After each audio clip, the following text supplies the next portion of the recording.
Now I'll be talking about Sigmund Freud and his take on the unconscious mind. So, Freud argued that the unconscious mind is formed by a human's innermost desires and thoughts. As Freud continued his medical research, he came to the conclusion that the most fascinating mysteries lay hidden in the human mind. Freud discovered that the underlying symptoms of some neurotic patients was traced back to an issue that occurred to them when in their early life, something that a patient wouldn't even be consciously aware of that was affecting them. He concluded that the unconscious mind plays a tremendous role in shaping the character and behavior of a person. He believed that children typically develop through different phases of sexuality and that difficult experiences from the past could lead to various forms of repression that surface in later life.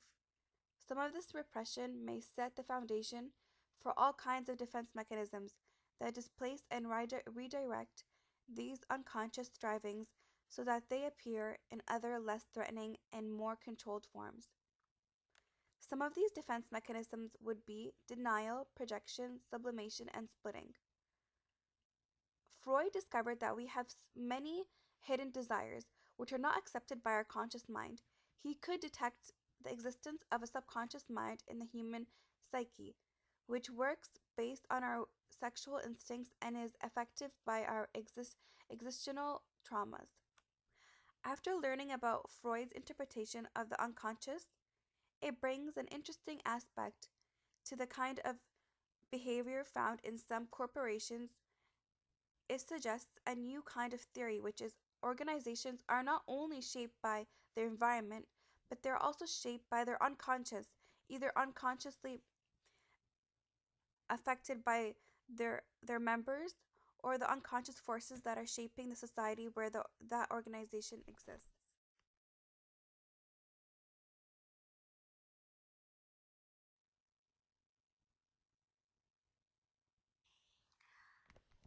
So, this chapter discusses organizations, death, and immortality.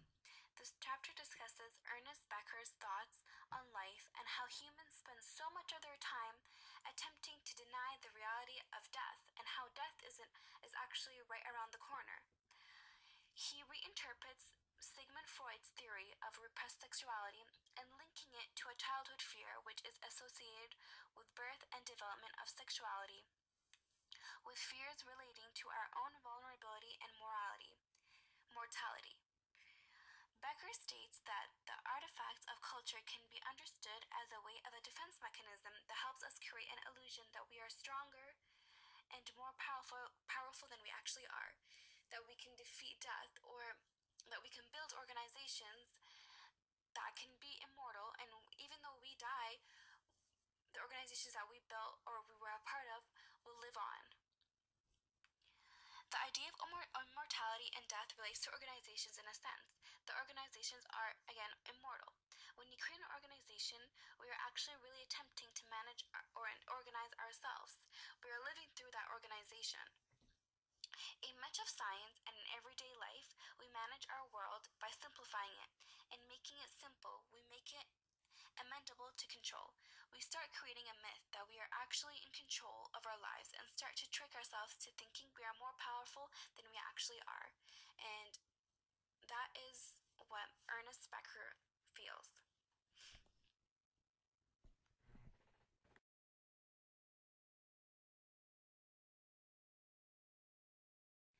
Now we'll be talking about organizations and anxiety.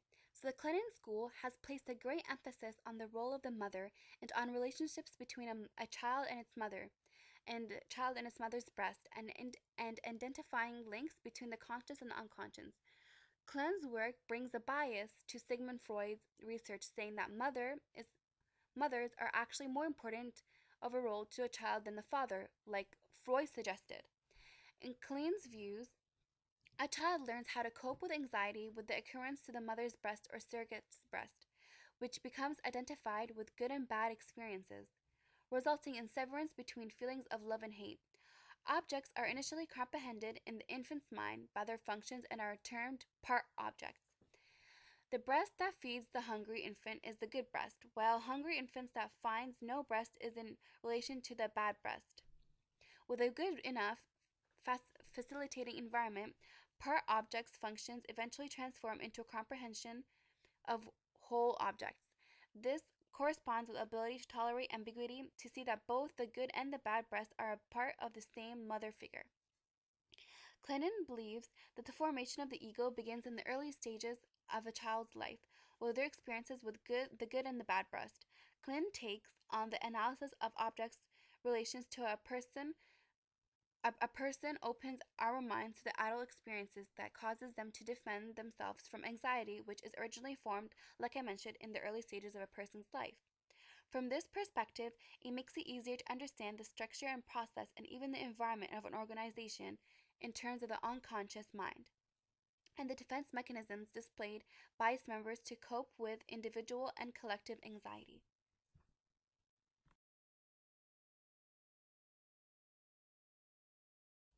So, Carl Jung had a huge emphasis on the idea that the human psyche is part of a collective unconscious that transcends the limits of space and time. Jung dematerializes our understanding of the psyche and our understanding of the physical world. He came to see matter and psyche to be two different parts of one same thing.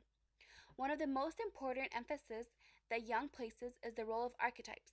Archetypes, which means original pattern, is defined by Jung as patterns that structure thoughts and hence give order to the world. Archetypes are structures of thoughts and experiences that lead us to mold our understanding of our world in a patterned way. So there are four functions of the consciousness.